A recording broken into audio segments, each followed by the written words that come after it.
ஆனால் நாம் தமிழர் கட்சியினுடைய கொடி துண்டு என்பது, அந்த புலிக்கொடி என்பது அது வெறும் கட்சியினுடைய அடையாளம் மட்டும் கிடையாது. கிட்டத்தட்ட 2000-3000 ஆண்டுகளுக்கு முன்பு இந்த நிலத்தில் கல்லணையை கட்டிய கரிகால் சோழன் ஏந்திய புலிக்கொடி அது. அந்த கொடி தான் ராஜேந்திர சோழன் கொடியாக, ராஜராஜன் கொடியாக, ஈழத்தில் தலைவர் ஏந்திய கொடி, உலகமைக்கும் தமிழனுக்கு ஒரு தன்மானத்தை கொடுத்த ஒரு கொடி. அதைத்தான் நான் சீமானவர்கள் நாம் தமிழர் கட்சியின் கொடியாக மாற்றிருக்காரு. இது ஒரு தமிழர்களுடைய அடையாளமாக பார்க்கப்படுற கொடி. அது வெறும் நாம் தமிழர் கட்சியுடைய அடையாளம் மட்டும் கிடையாது. நாம் தமிழர் கட்சி அந்த கொடியை ரொம்ப மதிப்பாங்க.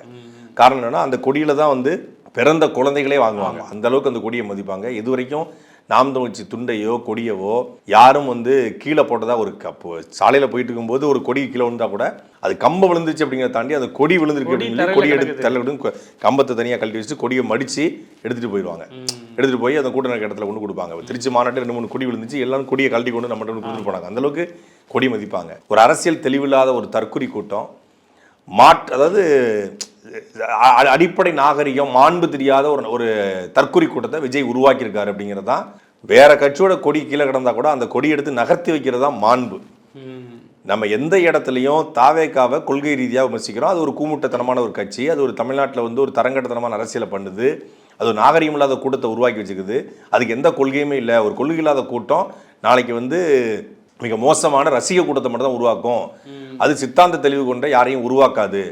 அது ஒரு வளர்ச்சிக்கு வழிவகுக்காது. அப்படிங்கிறனால தான் அதை விமர்சனம் பண்ணுறோம், கடுமையாக விமர்சனம் பண்ணுறோம், இன்னும் விமர்சனம் பண்ணுவோம்.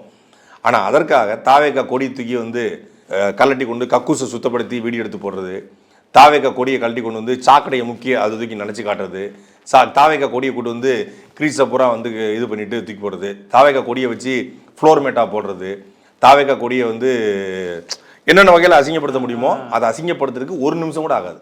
அதை நாம் தமிழர் கட்சியை சார்ந்த இல்லை தமிழ் தேசியவாதிகளோ யாரும் செய்ய மாட்டாங்க. ஏன்னா அவங்க அப்படி தான் கட்டமைக்கப்பட்டிருக்காங்க. ஆனால் இது ஒரு தரங்கட்ட கூட்டத்தை விஜய் உருவாக்கியிருக்காரு அப்படிங்கிறது எடுத்துக்காட்டு.